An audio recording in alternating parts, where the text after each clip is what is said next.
حضرت عثمان غنی رضی اللہ تعالیٰ عنہ فرماتے ہیں کہ جس دن حضور نے تبوک کے لیے جیش اسرا کے لیے اعلان کیا نا، تو حضرت عثمان غنی فرماتے ہیں کہ حضرت ابو بکر صدیق تو سارا مال لے آئے تھے، جناب عمر آدھا لے آئے تھے، مولا علی شیر خدا نے جی کھول کے دیا تھا، لیکن 800 گھوڑے بما پالان کی ضرورت تھی، یعنی 800 فوجیوں کا خرچہ۔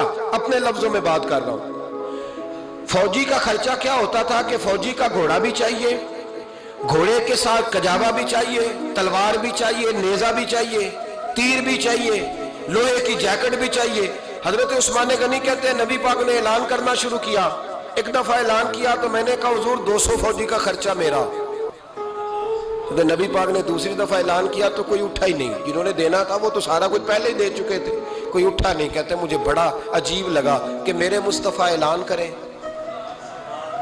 حضرت عثمان غنی فرماتے ہیں، شاہ ولی اللہ صاحب نے ازالت الخفا میں لکھا ہے کہ یوں پکڑ کے کہتے ہیں میں نے اپنا نا گریبان پکڑ لیا، عثمان تیرے نبی کو اعلان کرنا پڑ رہا۔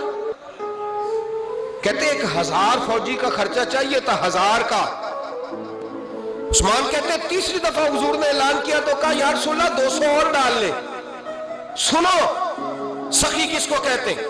حضرت عثمان غنی رضی اللہ تعالیٰ عنہ فرماتے ہیں میرے پاس کل خرچہ میرے پاس 800 فوجیوں کا تھا، میں سارا کچھ بھی گھر سے لے آؤں تو 1000 میں پھر بھی پورا نہیں کر سکتا تھا، لیکن جب نبی پاک نے چوتھی دفعہ کہا نا کہ اٹھو بھائی ابھی خرچہ چاہیے، عثمان کہتے ہیں مجھے لگتا تھا میرے گریبان پھٹ جائے گا، یار میرے محبوب کو اعلان کرنا پڑ رہا ہے۔ عثمان غنی فرماتے میں اٹھ کے کھڑا ہوا، میں نے کہا حضور اب آپ نے اعلان نہیں کرنا، آپ 1000 ہی میرے کھاتے میں ڈال دیں، میں سب کا بندوبست کرا دوں گا۔ فرماتے میں نے 200 فوجی کا خرچہ پکڑ دکڑ کے پورا کیا۔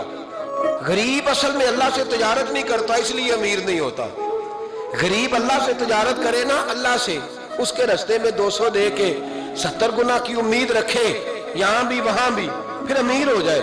یہ تجارت نہیں کرتا، یہ کہتا ہے اللہ کے رستے میں امیر خرچ کریں گے، میری نہیں ڈیوٹی۔ حضرت عثمان غنی کہتے ہیں میرے پاس 800 کا بندوبست تھا، میں نے 1000 کا دیا۔